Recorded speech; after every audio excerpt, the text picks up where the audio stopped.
മയ്യത്തിനെ കാണുക എന്ന പരിപാടി തീരെ നല്ലതല്ല.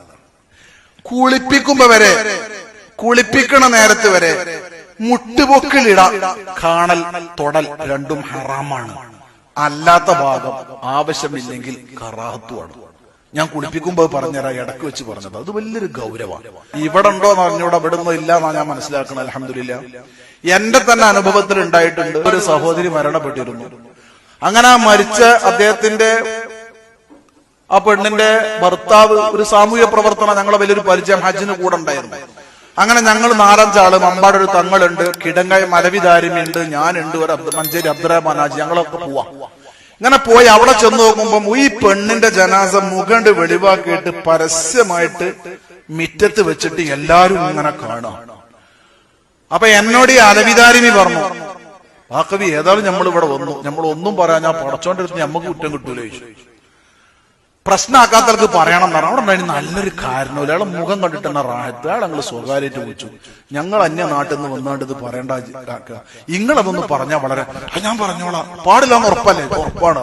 അയാളോട് നിന്നുണ്ട്, എന്താ അതൊരു പ്രദർശന വസ്തുവാ, നിങ്ങൾ എന്താ മനസ്സിലാക്കി മാറിക്കോന്ന് പറഞ്ഞു. എല്ലാരെയാണ് മാറ്റിയിട്ട് മുഖം അടച്ചു.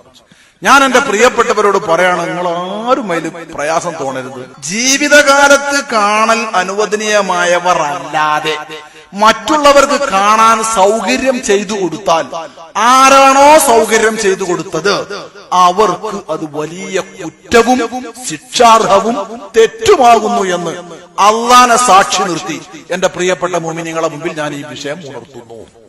അള്ളാഹു സാക്ഷി, തെറ്റാണ്.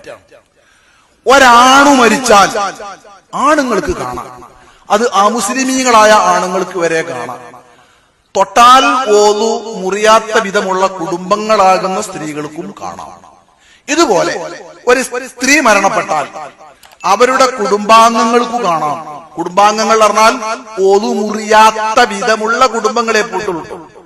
നല്ലോണം ശ്രദ്ധിക്കണം. അമ്മോന്റെ മക്കള്, അമ്മായിന്റെ മക്കള്, ഇളയമ മൂത്താപ്പാര മക്കളൊക്കെ തൊട്ടാൽ ഒതു മുറിയുന്നവരും കല്യാണം അനുവദിക്കപ്പെട്ടവരും അന്യരുമാകുന്നു ശറഅന്റെ നിയമം. നമ്മളൊക്കെ വല്ല കാര്യം മനസ്സിലാക്കിയോ?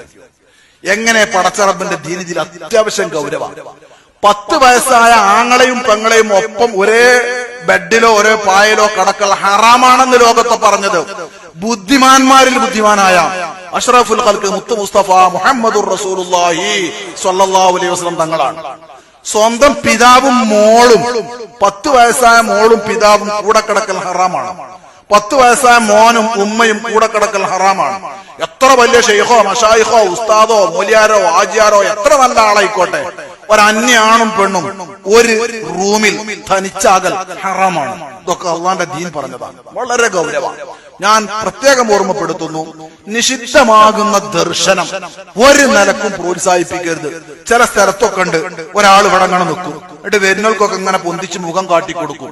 അന്യ ആൾക്കാർക്കാണോ കാട്ടിക്കൊടുക്കുന്നത്? ഹറാമിന്റെ കുറ്റം ഈ മയ്യത്തിന്റെ അടുത്തുനിന്ന് ഇവൻ പേറും, നാളെ റബ്ബിനോട് മറുപടി പറയേണ്ടി വരും.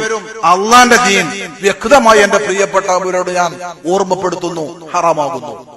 ജീവിതത്തിൽ ആർക്കാണോ കാണൽ ഹലാല് അവർക്ക് മാത്രമേ മരിച്ചിട്ടല്ലേ, ഏതായാലും ഒരു നോട്ടല്ലേ, അവിടെ പിന്നെ ആകാത്ത ചിന്തയൊന്നുമില്ലല്ലോ എന്നൊരു ന്യായം ഇവിടെ പരിശുദ്ധമായ ഖുർആന്റെയും ഹദീസിന്റെയും അടിസ്ഥാനത്തിൽ ആ ന്യായം, അങ്ങനെ ഒരു ന്യായം ഇല്ല. ജീവിതകാലത്തിലുള്ള ഹലാല് മാത്രമേ ഹലാലുള്ളൂ. ഒരു മുസ്ലിം ഹജ്ജുമേ മരിച്ചത്, അന്യ അയൽ വീട്ടിലെ ജലജ ചേച്ചി വന്നു, രാധാ ടീച്ചർ വന്നു, അതിന് കേടില്ല. മുസ്ലിമത്തായ പെണ്ണിനെ അമുസ്ലിമത്തായ പെണ്ണിനു കാണാം. മുസ്ലിമായ തങ്ങളെ വേറെ ഏതോ ഒരു ഹൈന്ദവ സഹോദരനോ ക്രിസ്ത്യാനി സഹോദരനോ ആണ്, രണ്ടും ആണാണല്ലോ, കാണാം. ആണുങ്ങൾ തമ്മിൽ കാണാം, മതം രണ്ടായാലും. പെണ്ണുങ്ങൾ തമ്മിൽ കാണാം, മതം രണ്ടായാലും. പെണ്ണിനെ പെണ്ണുങ്ങൾക്ക് ഏത് മതക്കാർക്കും കാണാം. ആണുങ്ങൾ കാണണമെങ്കിൽ തൊട്ടാലൊന്നും മുറിയാത്ത വിധമുള്ള കുടുംബ ബന്ധമുള്ളവരാകണം, അല്ലെങ്കിൽ കാണാൻ പാടില്ല.